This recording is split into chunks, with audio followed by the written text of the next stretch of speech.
సమాజ సాధన నవభారత నిర్మాణం కోసం కృషి చేసిన డాక్టర్ బాబు జగజీవన్ రామ్ జీవితం ఆశయాలు నేటి తరం యువతకు స్ఫూర్తిదాయకమని జిల్లా కలెక్టర్ ఎంఎన్ అరీంద్ర ప్రసాద్ ఎమ్మెల్సీ కరి పద్మశ్రీలు పేర్కొన్నారు.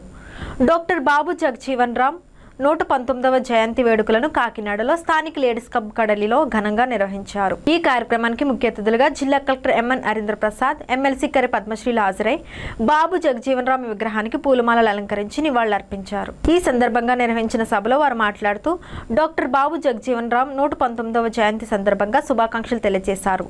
బీహార్ రాష్ట్రంలోని మారుమూలల గ్రామంలో పుట్టి తన స్వయం కృషి పట్టుదలతో దేశ ఉప ప్రధాని స్థాయికి ఎదిగిన మహనీయుడని బాబు జగజీవన్ రామ్ను కొనియాడారు. ఆయన స్ఫూర్తితో బడుగు బలహీన వర్గాల యువత చదువులో రాణించి ఉన్నత లక్ష్యాలను అందుకోవాలని కోరారు.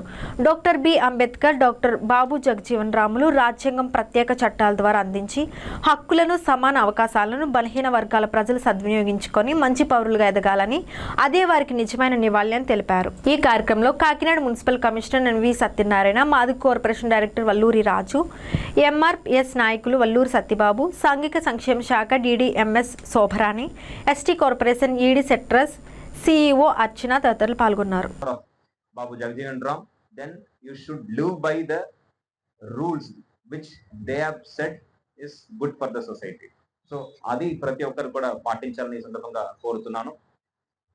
ఈ సందర్భంగా బాబు గారు చేసిన ఎన్నో కృషి మనం గుర్తు తెచ్చుకోవాలి. ప్రధానంగా చెప్పాలంటే ల్యాండ్ రిఫార్మ్స్, దున్నే వాళ్ళకే భూమి మీద హక్కు కల్పించాలని ఆయన ఆ రోజు ల్యాండ్ రిఫార్మ్స్ తీసుకువచ్చారు. Estate abolition or other acts కూడా ఆయన కృషి వల్ల రావడం జరిగింది. అదేవిధంగా ఒక సమయంలో మనము వీట్ అనే మన బయట దేశాల నుంచి మనము ఇంపోర్ట్ చేసుకునే వాళ్ళం. ఇప్పుడు ఎలా మనము ఆయిల్ కోసం చూస్తున్నామో, అక్కడ ఇరాన్ నుంచి మనకి ఆయిల్ వచ్చిందా, ఎవరైనా దాడి చేస్తున్నారని ఎదురు చూస్తూ కూర్చుంటున్నామో, ఆ విధంగా ఒక సమయంలో ఈ వీటి గురించి అమెరికా నుంచి షిప్పులు రావాలని చూసేవాళ్ళం. ఆ పరిస్థితి నుంచి ఈరోజు మనము మిగతా దేశానికి ఎగుమతి చేసే పరిస్థితికి వచ్చామంటే కేవలం ఆ రోజు ఆయన అగ్రికల్చర్ మినిస్టర్గా ఉండి చేసిన కృషి వల్ల ఆ ఫలితాలు ఇప్పుడు మనము అనుభవిస్తున్నాం. అదేవిధంగా ఆయన డిఫెన్స్ మినిస్టర్గా ఉన్నప్పుడు మనము విజయం సాధించాము. పాకిస్తాన్ పైన దాడిలో డిఫెన్స్ మోడర్నైజేషన్ కూడా ఆయన తీసుకువచ్చారు. కొత్త పరికరాలు మనం తయారు చేసాము, బయట దేశాల నుంచి ఇంపోర్ట్ చేసుకున్నాము. ఇదంతా కూడా ఒక లాంగ్ టర్మ్ విజన్తో ఆయన చేపట్టడం జరిగింది.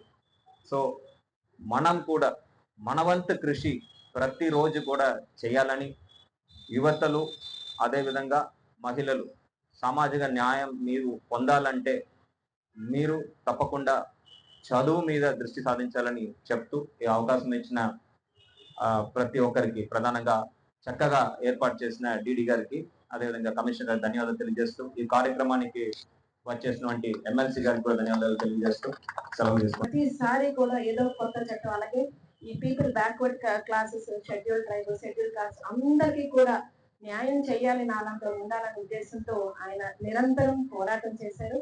Is a freedom fighter to. ఎందుకంటే ఈయన అలాగే మన ఫస్ట్ మనకి పార్లమెంట్ అంటే ఫామ్ అయినప్పుడు అంటే ఇండిపెండెంట్ ఇండియాకి is the first deputy prime minister, అలాగే the youngest union minister of the first cabinet అని కూడా మనం చెప్పవచ్చు.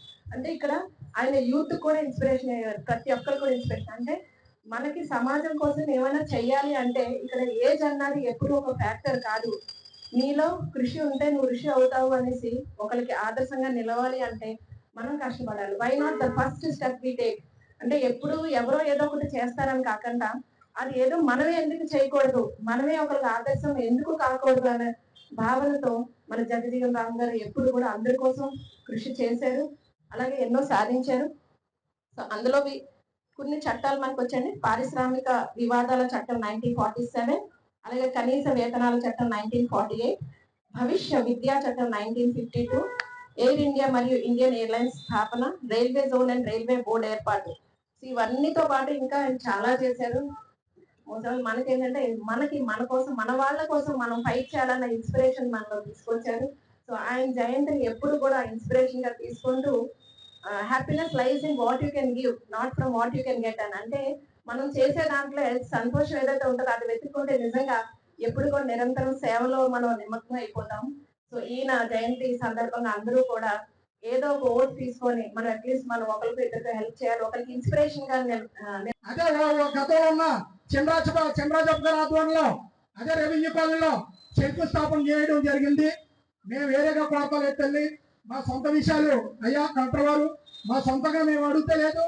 మాకు మా చిరకాల వంచ అంటే రేపు జరగబోయే 14వ తారీఖున అంబేద్కర్ జయంతికి మీరు అక్కడ కాంపౌండ్ వాళ్ళు